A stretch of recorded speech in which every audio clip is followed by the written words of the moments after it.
Hello friends, आज हम SSC MTS की एग्ज़ाम अभी हुआ था 2023 में 1 सितंबर से 14 सितंबर 1 सितंबर से 14 सितंबर तक चला था।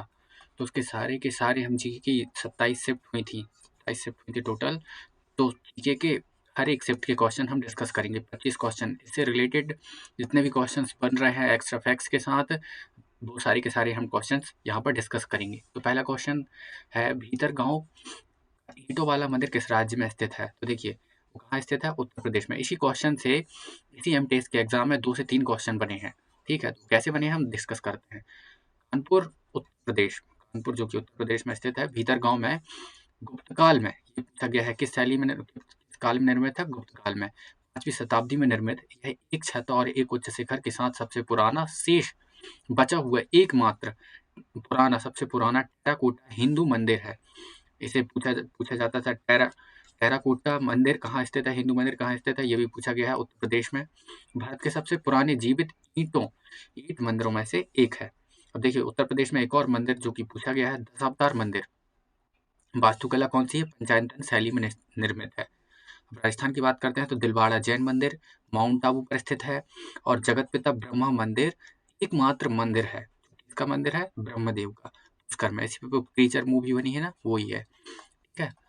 और साथ ही में दोस्तों हम डिस्कस देखिए, हम एक सेपरेट वीडियोस बनाएंगे जिसमें कि हम इन सब टॉपिक्स को डिस्कस करेंगे, स्टैटिक जीके के। अब देखिए, नेक्स्ट क्वेश्चन डिस्कस करते हैं। देखिए, नेक्स्ट क्वेश्चन आया था, डेबिट कार्ड और क्रेडिट कार्ड में क्या अंतर है? तो ये सभी को पता है। देखिए, फ़ॉन्ट थोड़ा सा कलर अच्छे से समझ में नहीं आएगा, तो ऐसे सुन लीजिएगा। डेबिट कार्ड से सीधे हम बैंक में पैसे निकाल सकते हैं, वही डेबिट कार्ड जो हमारे एटीएम में लगता है। और क्रेडिट कार्ड जो हम बैंक से बनवाते थे, शॉर्ट टर्म लोन ले लेते हैं और कई बार तो चुका नहीं पाते हैं। ये बैंकिंग से रिलेटेड क्वेश्चन आया है, ये इकोनॉमिक्स का क्वेश्चन है। ठीक है, तो आरबीआई की बात करते हैं तो रिजर्व बैंक ऑफ इंडिया, इसकी स्थापना कब हुई थी? 1 अप्रैल 1935 में हिल्टन यंग कमीशन या रॉयल कमीशन की सिफारिश पर। अब इसका राष्ट्रीयकरण कब किया गया था? 1 जनवरी 1949 को। अब आरबीआई से संबंधित कुछ टर्म्स होती हैं, हम उन्हें डिस्कस कर लेते हैं जो बार बार पूछी जाती हैं। Repo rate. देखिए, रेपो रेट क्या है? वह दर जिस पर एक वाणिज्यिक बैंक आरबीआई से अल्पकालिक ऋण लेता है। यह आरबीआई की मॉनेटरी जो पॉलिसी रहती है ना, मुद्रा नीति कौन नियंत्रित करता है? मुद्रा नीति कौन बनाता है? ये आरबीआई नियंत्रित बनाती है। तो हमें ये याद होना चाहिए। मुद्रास्फीति की बात करते हैं। मुद्रास्फीति को नियंत्रित करने के लिए एक मात्रात्मक उपाय है। कौन सा उपाय है? मात्रात्मक उपाय। 2 उपाय होते हैं, गुणात्मक उपाय और मात्रात्मक उपाय। जब हम इकोनॉमिक्स पढ़ेंगे तो उसमें हम डिस्कस कर लेंगे। अभी हमें शॉर्ट में डिस्कस करना है रिवर्स रेपो रेट दर पर आरबीआई वाणिज्यिक बैंकों से उधार लेता है, से उधार लेता है। ठीक है। अब भारत में कितने राष्ट्रीयकृत बैंक है? 12 राष्ट्रीयकृत बैंक है। साथ ही में नाबार्ड की बात करते हैं, ये काफी पूछा जाता है। 12 जुलाई 1982 में इसकी स्थापना हुई थी। कहाँ हुई थी? मुंबई में, सुब्रमण्य समिति की सिफारिश पर छठी पंचवर्षीय योजना में। ये भी पूछा गया है। ठीक है। पहला क्षेत्रीय ग्रामीण बैंक 2 अक्टूबर 1975 को उत्तर प्रदेश में प्रथम बैंक के नाम से स्थापित किया गया था। ये सीएचएसएल मेंस का क्वेश्चन है, मैंने दिया था, मेंस उसका है। ठीक है, मुझसे बना नहीं था। नेक्स्ट क्वेश्चन डिस्कस करते हैं। तीसरा, पूर्व पश्चिम गलियारा जो स्वर्णिम चतुर्भुज महाराजमार्ग का एक हिस्सा है, भारत के निम्नलिखित में से किन 2 शहरों को जोड़ता है? तो देखिए, किन 2 शहरों को जोड़ता है? सिलचर और पोरबंदर को जोड़ता है। अब स्वर्णिम चतुर्भुज यह क्या है? यह एनएसडीपी मतलब नेशनल हाईवे डेवलपमेंट प्रोग्राम के तहत national highway authority of India के द्वारा स्थापित है। अब इसको स्थापित किसने किया था? अटल बिहारी वाजपेयी द्वारा 1999 में शुरू किया गया था। 3 चरणों में शुरू किया गया था, लेकिन हमें 2 चरण इंपॉर्टेंट रूप से पढ़ने हैं। देखिए, पहले चरण में 4 शहरों दिल्ली, कोलकाता, मुंबई, चेन्नई। इसकी ट्रिक क्या है? डी के तेरी एमसी। अब ये गाली भी है, याद रखना है आपको। सेकंड क्या है? सेकंड चरण कौन सा था? एनएसडीपी, नेशनल हाईवे डेवलपमेंट का दूसरा चरण क्या था? 2 परियोजनाएं बनाई गई थी, जिनमें से पहली परियोजना क्या थी? उत्तर दक्षिण गलियारा श्रीनगर जो कि जम्मू कश्मीर से कोच्चि, सलीम सहित कन्याकुमारी तक पहुंचता है। ठीक है। पूर्व पश्चिम गलियारा कहाँ है? सिलचर असम से पोरबंदर गुजरात तक है, पश्चिम में गुजरात तक है। ठीक है, इसको याद रखना है आपको। इसी क्वेश्चन से बहुत सारे क्वेश्चन बने हैं। हमारा ज्योग्राफी का क्वेश्चन हम नेक्स्ट क्वेश्चन डिस्कस करते हैं। निम्नलिखित में से किस आंदोलन की शुरुआत बंगाल में हुई थी? तो किस आंदोलन की शुरुआत हुई थी? रामकृष्ण मिशन की। ये मैंने पहले से इसलिए टिक कर लिया है क्योंकि जब मैं आपको पीडीएफ दूं तो मुझे अलग से मेहनत ना करनी पड़े। देखिए 1 मई 1857 को स्वामी विवेकानंद ने बेलूर मठ कोलकाता पश्चिम बंगाल में इसकी स्थापना की थी। अब साथ ही में आर्य समाज की बात करते हैं तो 1875 में स्वामी दयानंद सरस्वती ने मुंबई में की थी।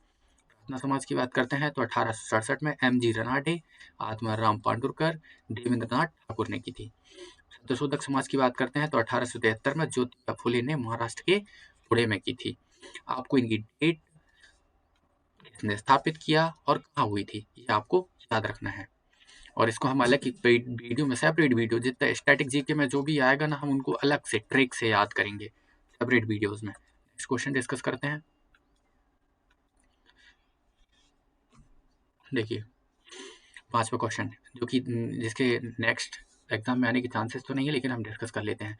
संविधान अनुसूचित जनजाति आदेश दूसरा संशोधन विधेयक 2022 ने नारी कोरबन और कुरी विकरण समुदाय को किस राज्य की अनुसूचित जनजातियों की सूची में शामिल किया है? तो किस राज्य में किया है? तमिलनाडु में।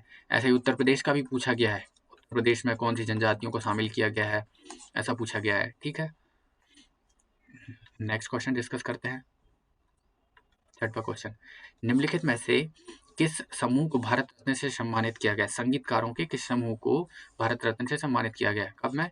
2023 में। तो देखिए पंडित रविशंकर और पंडित भीमसेन जोशी को। बाकी के ऑप्शन में देखिए ए आर रहमान को ग्रैमी अवार्ड मिला है, ठीक है, हरिप्रसाद चौरसिया जो कि बांसुरी वादक हैं, ठीक है, और अनु मलिक का तो नहीं आया है, लेकिन हाँ उदित नारायण के पद्मश्री और पद्म भूषण मेरी ही शिफ्ट में एमटीएस की, मेरे एमटीएस में कितने नंबर मिले हैं? देखिए रॉ मार्क हुआ था 106 और नॉर्मलाइजेशन के बाद 121 हो गए, 121 पॉइंट कुछ कुछ। और साथ ही में इसकी लिस्ट जो आई थी 100 बोल सकते हैं 28-29 पे आई थी, 129 पे आई थी, जो एससी कैटेगरी की लिस्ट है। ठीक है, अभी 2020 वाले में शायद 28 या 29 पे आई थी। हाँ, क्योंकि सिलेक्शन नहीं हुआ तो छोड़ दिया। ये 2 जनवरी 1954 को डॉक्टर राजेंद्र प्रसाद ने इसकी स्थापना की थी। अब 1954 में डॉक्टर सर्वपल्ली राधाकृष्णन, सी राजगोपालाचारी। देखिए मेरे इंग्लिश की बात करते हैं, इंग्लिश में मेरे 71 हैं, 75 में से एक क्वेश्चन रॉन्ग हुआ था। अब इसमें जीके में क्वेश्चन कम हो गए थे, जिसमें मुझे 36 नंबर मिले हैं, इस वजह से नहीं हुआ है। ठीक है, पंडित देखिए 1999 में किस किस को मिला है? पंडित रविशंकर को, जो कि सुधार वादक हैं, क्वेश्चन याद रखना है। 2001 में लता मंगेशकर को और उस्ताद बिस्मिल्लाह खान को, जो कि शहनाई वादक हैं, याद रखना है। 2009 में पंडित भीमसेन जोशी को, सचिन तेंदुलकर को 2014 में, अटल बिहारी वाजपेयी जी को, जो कि भूतपूर्व प्रधानमंत्री हैं, और 2019 में प्रणब मुखर्जी, भूपेन हजारिका जी को मरणोपरांत, और नानाजी देशमुख को, और 2024 में अभी भी प्रस्तावित है। किन को मिलने वाले हैं? 5 लोगों को। ठीक है, नेक्स्ट क्वेश्चन देखिए, निम्नलिखित में से कौन सा शब्द तैराकी खेल से संबंधित नहीं है? तो देखिए ब्रेस्ट स्ट्रोक मतलब छाती वाला, और बैक स्ट्रोक पीठ वाला, और फ्री स्टाइल हम खेलते कूद रहते हैं, और पेनाल्टी कॉर्नर नहीं होता है। डॉल्फिन किक, बल टर्न, फ्लिप टर्न, ये सारी की सारी टर्म्स जब हम स्टैटिक जीके में स्पोर्ट्स में पढ़ेंगे ना, हर एक चीज़ के हर एक टॉपिक पढ़ेंगे हम एमटीएस से पहले, कि मुझे भी एमटीएस निकालना है, और जो भी इस वीडियो को पढ़ेगा उसको भी निकलवानी है। अब देखिए स्पोर्ट में क्या होता है, खिलाड़ियों से संबंधित होता है। बेसबॉल में कितने प्लेयर्स होते हैं? 9, रग्बी फुटबॉल में 15, और वाटर पोलो में 7, पोलो में 4, खो-खो में 12, हॉकी और फुटबॉल में और क्रिकेट में 11, नेटबॉल में 7, वॉलीबॉल में 6, और टेनिस में 1 या 2, और बास्केटबॉल में 5। पूछे गए हैं, इसलिए मैं इनको पढ़ा रहा हूँ, मुझे पढ़ना है। अब नेक्स्ट क्वेश्चन, यक्षगान एक लोक नृत्य है जो राजस्थान राज्य से संबंधित है। किस राज्य से संबंधित है? कर्नाटक। इसकी थोड़ी फॉन्ट जब मैं नेक्स्ट पीडीएफ बनाऊंगा ना, तो उसकी फॉन्ट चेंज कर दूंगा, आपको अभी एडजस्ट करनी है। अब कर्नाटक की बात करते हैं तो कर्नाटक में डोलकुनी था, भूतड़ा कोला, वेलक आर्ट, जो कि कोडागू जिले में, कर्नाटक के कोडागू जिले में निर्मित हुआ है, उद्गम हुआ है, उद्गम बोल सकते हैं, कुछ भी बोल सकते हैं। उतारी, सुग्गी, करगा, वीरगासे, वीरगासे ये दशहरा उत्सव के दौरान मनाया जाता है। ये पूछा जाता है, जितने भी छोटे छोटे टर्म्स आप देख रहे हैं वो मैंने लिखे हैं प्रीवियस ईयर से।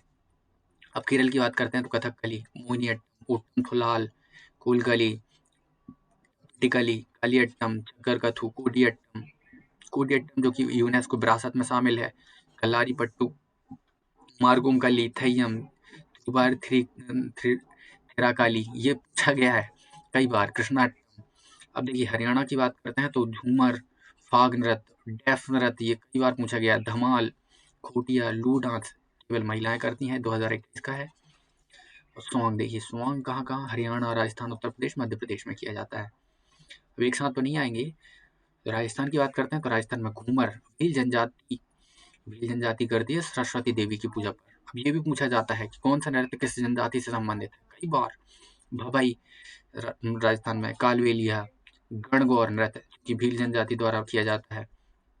झूलन, ख्याल, तेरह ताली, इन सबको याद करना है। ठीक है, नेक्स्ट क्वेश्चन देखिए। भारतीय संविधान का आर्टिकल नंबर 149 किससे संबंधित है? देखिए इनकी पॉइंट तो थोड़ी समझ में नहीं आएगी, आपको एडजस्ट करना है। किससे संबंधित है? भारत के नियंत्रक एवं महालेखा परीक्षक के कर्तव्य एवं शक्तियों से संबंधित है। ये क्वेश्चन काफी लोगों से नहीं बना होगा, जिसने पहली बार पढ़ा है उसने तो नहीं। अब देखिए इसे हम एक कंट्रोलर ऑडिटर ऑफ जर्नल भी कहते हैं। किसको कहते हैं? नियंत्रक एवं महालेखा परीक्षक को। अब 148 में क्या है? नियंत्रक एवं महालेखा परीक्षक होगा, इसकी नियुक्ति कौन करेगा? राष्ट्रपति, और हटा भी सकता है राष्ट्रपति। अब 149 में क्या है? भारत के नियंत्रक एक महालेखा परीक्षक कर्तव्य और शक्तियों से संबंधित है। अब 150 में क्या है? ये पूछा गया है 150 में। 151 में पूछा गया है संघ और राज्यों के खातों का विवरण राष्ट्रपति के अनुसार केग की सलाह पर रखना होगा। ठीक है। अब 151 कहता है संघ के खातों से संबंधित केग की रिपोर्ट राष्ट्रपति को सौंपी जाएगी, जो संसद के प्रत्येक सदन के पटल पर रखी जाएगी। ये पूछा गया है CHSL, CGL, भर भर के पूछा गया, CPU सब में। ठीक है, नेक्स्ट क्वेश्चन डिस्कस करते हैं। निम्नलिखित में से किस राज्य में फीफा अंडर 17 महिला विश्व कप 2022 फीफा का मैच आयोजित नहीं किए गए थे? तो कहाँ नहीं किए गए थे? गुजरात में। भारत में आयोजन हुआ था तो किन किन राज्यों में हुआ था? गोवा, उड़ीसा, महाराष्ट्र में। अब देखिए फुटबॉल से क्वेश्चन आया है तो देखिए इंटरनेशनल तौर पर FIFA federation international football association, जिसका मुख्यालय ज्यूरिख में है। अब भारत की बात करते हैं तो AIFF मतलब all India football federation, Akhil Bharatiya football महासंघ, जो कि नई दिल्ली में स्थित है। इसमें देखिए फुटबॉल की बात करते हैं तो 11 प्लेयर होते हैं, 45 मिनट की 2 पारियां होती हैं और 15 मिनट का रेस्ट होता है। ये हर एक चीज पूछी गई है, याद रखना है आपको। शब्दों वाली पेनाल्टी किक, गोल, ऑफसाइड क्रिकेट में भी होता है, याद रखना है। ठीक है। ट्रॉफी की बात करते हैं तो संतोष ट्रॉफी, एशियाई cup, Durand cup, La Liga trophy, सीजर्स cup, Rovers cup, Subroto cup और सुब्रतो मुखर्जी कप। ये सारे के सारे कप आपको याद रखने हैं, इसी से क्वेश्चन बनते हैं। अब फीफा अंडर 19 वुमेन कहाँ हुआ था? ये भी इंडिया में हुआ था। नेक्स्ट क्वेश्चन देखिए, फीफा वुमेन वर्ल्ड कप 2023 में कहाँ हुआ था? न्यूजीलैंड और ऑस्ट्रेलिया में।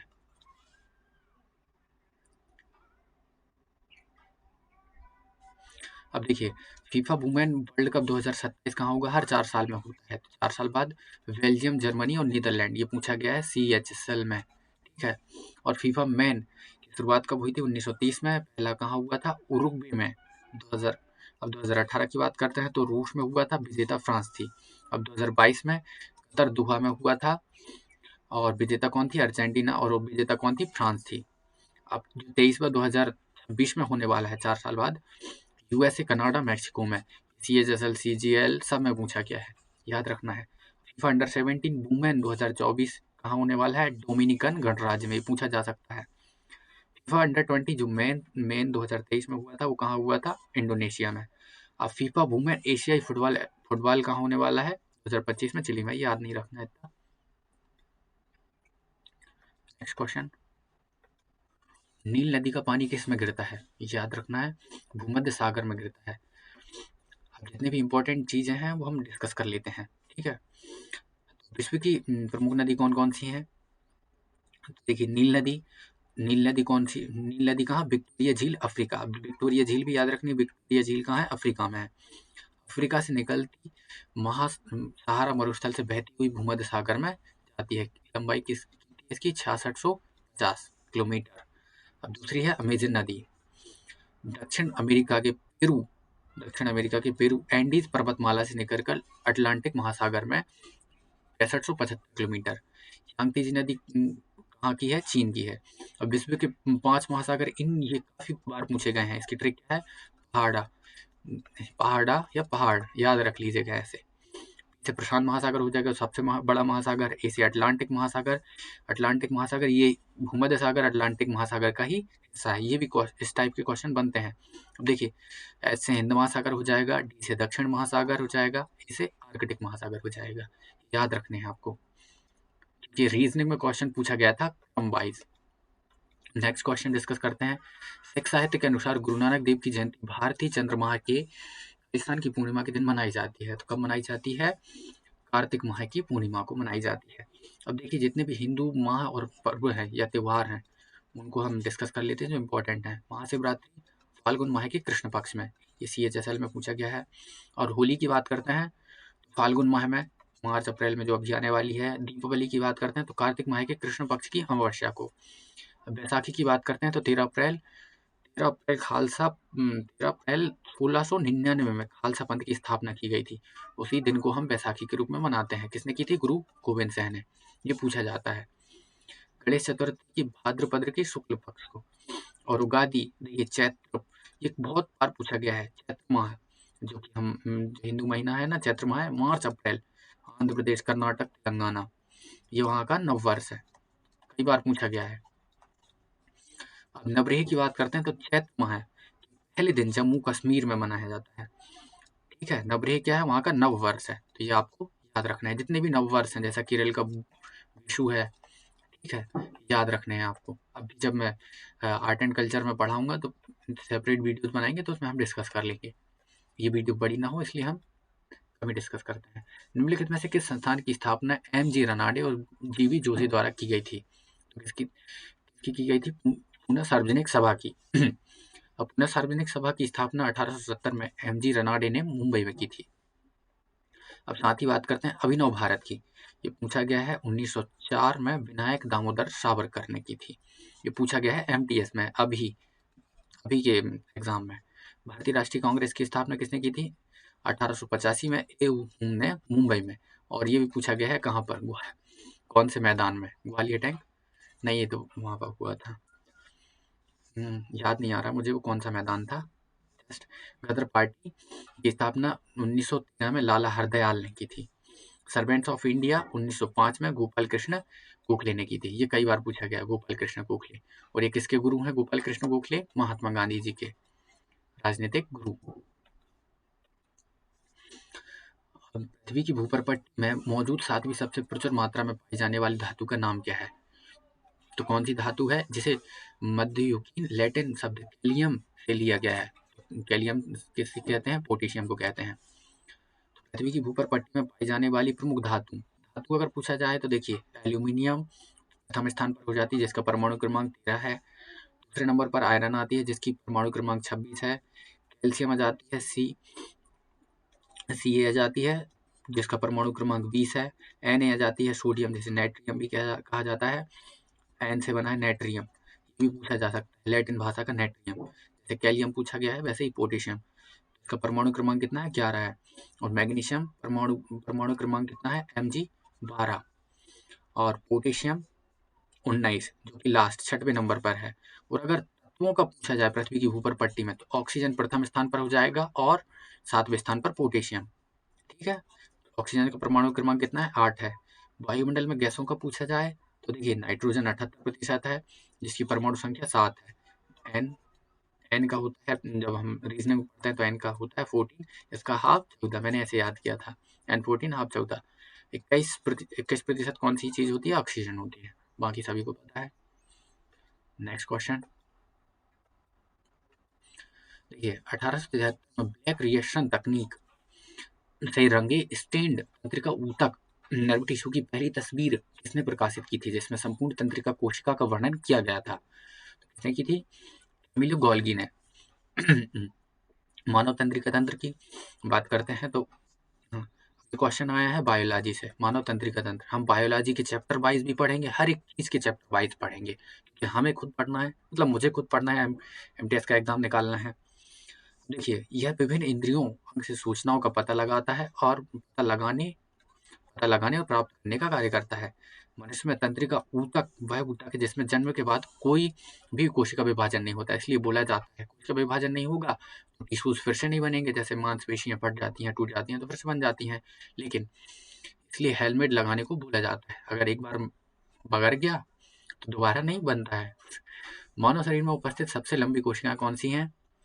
यही है, और इसकी इकाई क्या है? न्यूरॉन।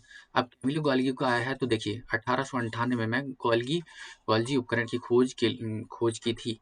तो ये क्या है? कोशिका का एक पार्ट है। गोल्जी का उपकरण क्या करता है?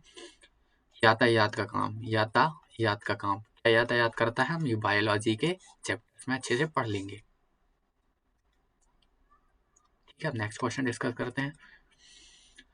देखिए, अक्टूबर 2022 में विराट कोहली ने टी20 क्रिकेट इतिहास में कितने रन पूरे करने वाले पहले भारतीय बने हैं? तो देखिए 11,000 रन। ये क्वेश्चन दोबारा नहीं आएगा, लेकिन पढ़ लेते हैं। ये क्रिकेट की बात करते हैं तो international ICC international cricket council जिसकी स्थापना 1909 में हुई थी, ये पूछा गया है। अब भारतीय स्तर पर देखिए बीसीसीआई भारतीय क्रिकेट कंट्रोल बोर्ड, इसकी स्थापना कहाँ हुई थी? 1928 में, ये पूछा गया है। वानखेड़े स्टेडियम मुंबई में इसका मुख्यालय है, ये पूछा गया है। अब बात करते हैं तो टी20 इंटरनेशनल 2007 से स्टार्ट हुआ है। मेन का आयोजन पहला हुआ था दक्षिण अफ्रीका में और विजेता भारत रही थी। 2016 में आयोजन हुआ था भारत में और विजेता वेस्ट इंडीज रही थी। अब 2022 में आयोजन हुआ था ऑस्ट्रेलिया में और विजेता कौन रही थी? इंग्लैंड। और 2024 में आयोजन होने वाला है 1 जून से 29 जून में वेस्ट इंडीज और यूएसए में होने वाला है। अब आईसीसी की बात करते हैं। आईसीसी वनडे जो अभी हुआ था ना, इसकी स्थापना कब हुई थी? स्टार्टअप कब हुआ था? 1975 में। पहली बार आयोजन इंग्लैंड में हुआ था और वेस्ट इंडीज विजेता हुई थी और वो विजेता ऑस्ट्रेलिया। अब 1983 में इंग्लैंड में ही आयोजन हुआ था, भारत विजेता रहा था, उप विजेता वेस्ट इंडीज रही थी। 2023 की बात करते हैं तो आयोजन भारत में हुआ था कंप्लीटली तौर पर और विजेता ऑस्ट्रेलिया रही थी और उप विजेता भारत रही थी। ठीक है, नेक्स्ट क्वेश्चन डिस्कस करते हैं।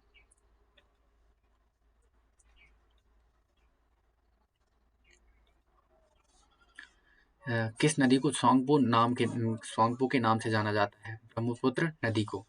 ब्रह्मपुत्र का उद्गम तिब्बत में मानसरोवर झील के कैलाश रेंज के आंगशी या चेमांगयोंगडुंग ग्लेशियर से हुआ है। ठीक है, ये याद रखना है। अब देखिए ब्रह्मपुत्र की बाईं ओर से सहायक नदी दिबांग, धनसिरी, लोहित, ये याद रखना है। ठीक है, बाएं और दाएं से, जैसे गंगा की हुई, गोदावरी की हुई, इनकी बाएं और दाएं से याद रखनी है, इनकी ट्रिक से हम याद कर लेंगे। ठीक है, हम चैप्टर वाइज पढ़ेंगे ज्योग्राफी के चैप्टर से। अब दाईं ओर की सहायक नदी है सुबनसिरी, कामेंग, मानस। मानस जो राष्ट्रीय उद्यान है ना असम में, वहीं पर। अब देखिए ब्रह्मपुत्र में क्या है? माजुली द्वीप असम में स्थित है, सबसे बड़ा नदी द्वीप है। राष्ट्रीय जलमार्ग ब्रह्मपुत्र नदी पर है, राष्ट्रीय जलमार्ग 2, एमटीएससी का क्वेश्चन है। भूपेन हजारिका सेतु लोहित नदी पर है। और सुंदरबन रॉयल बंगाल टाइगर के लिए सबसे बड़ा मैंग्रोव डेल्टा है, जो कि ज्वारी डेल्टा है। अब सोंगपो, इसके अन्य नाम क्या है? सोंगपो चीन में, दिहांग अरुणाचल प्रदेश में, ब्रह्मपुत्र असम में, जमुना बांग्लादेश में, या यमुना या जमुना। ठीक है, नेक्स्ट क्वेश्चन डिस्कस करते हैं। कमलेश्वर निम्नलिखित में से, अब ये भाई किसी से नहीं बना होगा। कमलेश्वर के निम्नलिखित में से किस उपन्यास 2023 में साहित्य अकादमी पुरस्कार से सम्मानित किया गया है? ये साहित्य अकादमी से कई बार पूछे जाते हैं, तो हम इनको नोट कर लेंगे और डेट कर लेंगे अलग। देखिए कितने पाकिस्तान, ये पूछा गया है। तो साहित्य अकादमी पुरस्कार की शुरुआत 1954 में हुई थी। 1 लाख रुपए इसके लिए मिलते हैं। 22 भाषाओं में दिया जाता है, जो कि 8वीं अनुसूची में सम्मिलित है, और साथ ही में अंग्रेजी और राजस्थानी के लिए भी दिया जाता है। अब 1955 में किसको मिला था? पहला माखनलाल चतुर्वेदी को, हिम तरंगिणी के लिए, ये आईएमपी है। ठीक है, अब देखिए 2021 में मिला था देश प्रकाश सिन्हा को नाटक सम्राट अशोक के लिए मिला था, और 2022 में बद्रीनारायण को हिंदी महाकाव्य के लिए, हिंदी काव्य के लिए क्या होता है, तुमरी के शब्द के लिए। 2001 में अलका सर्वगी को मिला था काली कथा बाईपास उपन्यास के लिए। 2005 में मनोहर जोशी को किताब उपन्यास के लिए। 2008 में मिला था गोविंद मिश्र कोहरे में कैद रंग, इसके लिए मिला था। ठीक है, नेक्स्ट क्वेश्चन डिस्कस करते हैं। मंदारिन कहाँ भारत के किस पड़ोसी देश की आधिकारिक भाषा है? तो किसकी है? चीन की। भारत के पड़ोसी देश कौन है? चीन भैया। चीन की बात करते हैं तो बांग्लादेश के बाद सबसे सर्वाधिक सीमा किसकी लगती है भारत के साथ? चीन की। तो भारत और चीन के बीच मैकमोहन रेखा है, सबसे अधिक कहाँ लगती है ये? अरुणाचल प्रदेश में। ये पूछा गया CHSL में। भाषा क्या है? मंदारिन। और कितने राज्यों से छूटी है? 5 राज्यों से। इसकी ट्रिक क्या है? ऊषा चीन से चाइला, तो ऊ से उत्तराखंड, एच से सिक्किम, एच से हिमाचल प्रदेश, ई से अरुणाचल प्रदेश, ला से लद्दाख। भूटान की बात करते हैं तो SPA स्क्वायर ए स्क्वायर, जब भी SP कहाँ जाएगा? भूटान जाएगा, तो उसकी रैंक में A स्क्वायर लग जाएगा। ठीक है, ए से एस से हो जाएगा सिक्किम, पी से पश्चिम बंगाल, ए से असम और ए से अरुणाचल प्रदेश। राजधानी क्या है? थिम्पू। मुद्रा क्या है? नेंगलरम। भाषा क्या है? जोंगखा। और इसका राष्ट्रीय खेल क्या है? तीरंदाजी। अब पोशाक की बात करते हैं तो घो, ये पूछा गया है। पारो शहर पर्यटन स्थल है कहाँ का? भूटान का। बहुत सारे डीप क्वेश्चन पूछे गए, वहाँ की नृत्य के बारे में पूछ लिया गया है, नदियों के बारे में पूछ लिया गया है, हम डिस्कस कर लेंगे। अब अफगानिस्तान की बात करते हैं तो इसकी भाषा क्या है? दारो और दारी और पश्तो, याद रखना है। नेक्स्ट क्वेश्चन, भारतीय संविधान के अनुच्छेद 44 का उद्देश्य क्या है? तो देखिए उद्देश्य क्या है? भारत के राज्य क्षेत्र में नागरिकों के लिए समान नागरिक संहिता, ये 44 है, 44 है, बराबर है ना, तो याद रखना है समान नागरिक संहिता 44 से। अब 14 की बात करते हैं तो देखिए कानून के समक्ष समानता है, और 16 की बात करते हैं तो लोक नियोजन में अवसर की समानता है। याद रखना है लोक नियोजन में अवसर की समानता, जैसे कि जितने भी सार्वजनिक कार्य हैं जो सरकार द्वारा किए जाते हैं उनमें रोजगार, जैसे मनरेगा है, अदर। ठीक है, मनरेगा की स्थापना योजना है ना, 100 दिन का रोजगार 2005 में, इससे काफी क्वेश्चन बने हैं। और 44 में क्या है? नागरिकों के लिए समान सिविल संहिता। 48 में क्या है? राज्य पर्यावरण की सुरक्षा और और वन्य जीवों की सुरक्षा करने के लिए प्रयास करेगा। 49 में क्या है? राष्ट्रीय महत्व के स्मारकों, स्थानों, वस्तुओं का संरक्षण राज्य करेगा। ये क्या है? राज्य की नीति निर्देशक तत्व 36 से 51 तक है ना, उसके अंतर्गत आते हैं। 50 में क्या है? कार्यपालिका को न्यायपालिका से पृथक करें। नेक्स्ट क्वेश्चन डिस्कस करते हैं। देखिए 15 अगस्त 1947 को भारत के पहले प्रधानमंत्री जवाहरलाल नेहरू ने दिल्ली में लाल किले के लाहौरी गेट के ऊपर, खालिस्तान के ऊपर भारतीय राष्ट्रीय ध्वज फहराया था। किसके ऊपर? लाहौरी गेट के ऊपर। अब बात करते हैं, देखिए ये क्वेश्चन में भी नहीं आना चाहिए दोबारा, लेकिन अब देखिए संविधान सभा से आया है तो देखिए बैठक कब हुई थी? 9 दिसंबर 1946 में। पॉलिटी से 2 क्वेश्चन आए हैं, ज्योग्राफी से 2 क्वेश्चन आए हैं। ठीक है, ज्योग्राफी से 2 क्वेश्चन आए हैं। इनके हम चैप्टर वाइज जितने भी इंपॉर्टेंट चैप्टर हैं उनको अलग अलग डिस्कस करेंगे। अस्थायी अध्यक्ष कौन थे? सचिदानंद सिन्हा। दूसरी बैठक कब हुई थी? 11 दिसंबर 1946 को। राजेंद्र प्रसाद स्थायी अध्यक्ष थे। अब देखिए संवैधानिक सलाहकार हैं वेनेगल नरसिम्हा राव, प्रारंभिक मसौदा तैयार किया था। याद रखना है संवैधानिक सलाहकार कौन है? वेनेगल नरसिम्हा राव, जिन्हें प्रारंभिक मसौदा तैयार किया था। तीसरी बैठक 13 दिसंबर 1946 को। अब जवाहरलाल नेहरू ने क्या किया था? उद्देश्य प्रस्ताव प्रस्तुत किया था, याद रखना है आपको। देखिए 22वां क्वेश्चन, देश के भीतर किसी अर्थव्यवस्था में वस्तुओं और सेवाओं के कुल उत्पादन साथ ही साथ विशिष्ट अवधि के दौरान मूल्य ह्रास को मापने के लिए निम्नलिखित में से किसका उपयोग किया जाता है? तो इकोनॉमिक्स का क्वेश्चन है, इकोनॉमिक्स से भी 2 क्वेश्चन आ चुके हैं। ठीक है, एक बैंकिंग से आया था और एक ये GDP से। तो देखिए सकल घरेलू उत्पाद मतलब GDP, ग्रॉस डोमेस्टिक प्रोडक्ट। अब GDP के मामले में भारत 5वीं सबसे बड़ी अर्थव्यवस्था बन चुकी है। ठीक है, ये टर्म्स याद रखनी है। तो मूल्य ह्रास सहित एक वर्ष में मापे गए देश के घरेलू क्षेत्र के भीतर उत्पादित सभी वस्तुओं और सेवाओं के बाजार मूल्य क्या है? GDP। अब GDP को मार्केट प्राइस पर MP मतलब मार्केट प्राइस कैसे इसका फॉर्मूला याद रखना है, ये CHSL में पूछा गया है, C प्लस आई प्लस जी प्लस एक्स माइनस एम। सी से होगा कंज्यूम, आई से इन्वेस्टमेंट, जी से गवर्नमेंट इन्वेस्टमेंट, एक्स से एक्सपोर्ट और एम से इम्पोर्ट। तो इम्पोर्ट को घटा देते हैं, ठीक है। अब एनडीपी की बात करते हैं, तो नेट डोमेस्टिक प्रोडक्ट, शुद्ध घरेलू उत्पाद, तो हम क्या करते हैं, जीडीपी में से मूल्यह्रास को घटा देते हैं तो एनडीपी प्राप्त हो जाता है। और साथ ही में एनएनपी की बात करते हैं, तो नेट नेशनल प्रोडक्ट, शुद्ध राष्ट्रीय उत्पाद। अब सकली घरेलू उत्पाद में से मूल्यह्रास घटाकर, जीडीपी में से मूल्यह्रास घटाकर विदेश से जो आय प्राप्त होती है उसको जोड़ दिया जाता है, तो हमें एनएनपी प्राप्त हो जाती है। जीएनपी की बात करते हैं, तो ग्रॉस नेशनल प्रोडक्ट, सकल राष्ट्रीय उत्पाद, सकल घरेलू उत्पाद में विदेशों से प्राप्त आय को जोड़कर भारत में जितने भी विदेशी लोग हैं वो आय कमाते हैं उसको घटा दिया जाता है, तो ये प्राप्त हो जाती है। नेक्स्ट क्वेश्चन डिस्कस करते हैं। रोशन कुमारी शोभना नारायण, शोभना नारायण याद रखना है।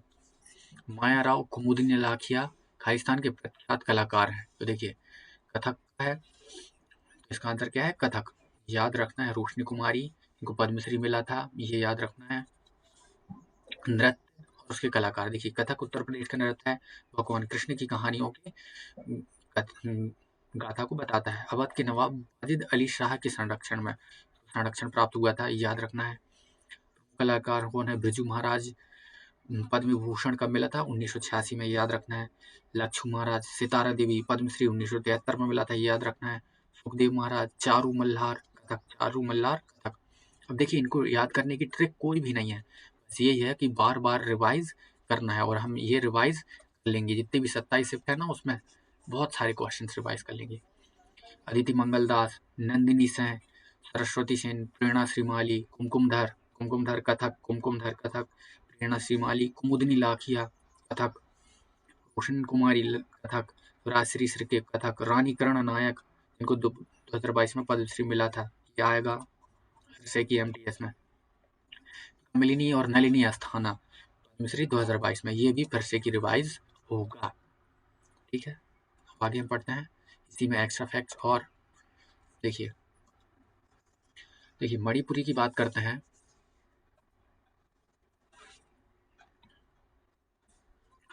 बाकी और जो भी लोग मणिपुरी की बात करते हैं, ये शास्त्रीय नृत्य है, यह मणिपुर के शास्त्रीय नृत्य है, जिसे जागोई और चोलम भी कहा जाता है।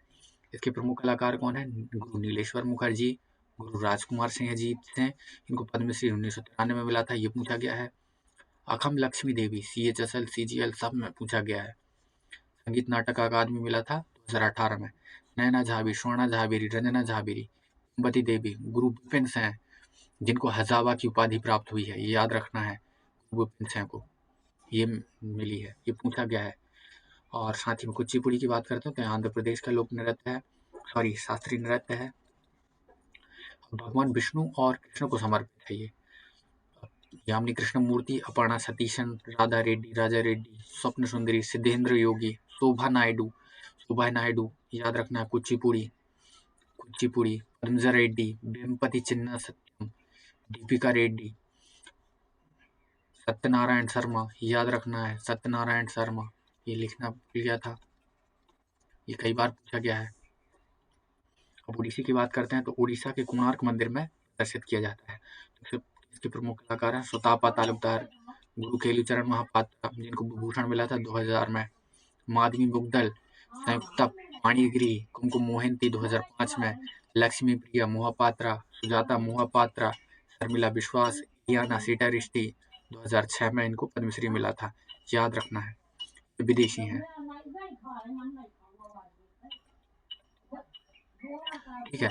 निम्नलिखित में से cracking the code my journey in Bollywood, ये पुस्तक के सह लेखकों में से, देखिए बुक्स एंड ऑथर से क्वेश्चन हर एक शिफ्ट में पूछा जाता है, इसको हम डीपली पढ़ेंगे क्योंकि मेरा एक क्वेश्चन गलत हुआ था, इसकी वजह से मेरा सिलेक्शन, ठीक है। आयुष्मान खुराना, ये पुस्तक है, देखिए जितने भी बॉलीवुड एक्टर हैं, Dilip Kumar, the substance and the shadow, Devanand, romancing with life, Anupam Kher, the best thing about you is you, your best day is today, याद रखना है। शत्रुघ्न सिन्हा की anything but Khamosh, Twinkle Khanna की कौन सी है, Mrs Funnybones, she is just life, you and a lot like me। ये पुस्तक याद रखनी है। प्रियंका चोपड़ा की अनफिनिश्ड द मेमोयर, सत्यजीत रे की है जखम जखन छोटा छोटू छिलम, ये याद रखनी है, उनकी आत्मकथा है। अब लास्ट क्वेश्चन पढ़ते हैं। रानी मछैया एक खालिस्तान लोक नृत्य की हैं, जिन्हें 2023 में पद्मश्री से सम्मानित किया गया है। देखिए, लोक नृत्य से संबंधित जितने भी कलाकार हैं, इनसे कितने सारे क्वेश्चन बने हैं। उम आर्ट पूछा गया है। देखिए, उम आर्ट कहाँ का है? कर्नाटक का है। साथ ही आंध्र प्रदेश की बात करते हैं तो ढींसा और लंबाडी, ये आपको याद रखना है। साथ ही में हमारी वीडियो समाप्त होती है। कैसी लगी है ये लाइक कर देना बस, बाकी आपकी इच्छा है। Thank you so much.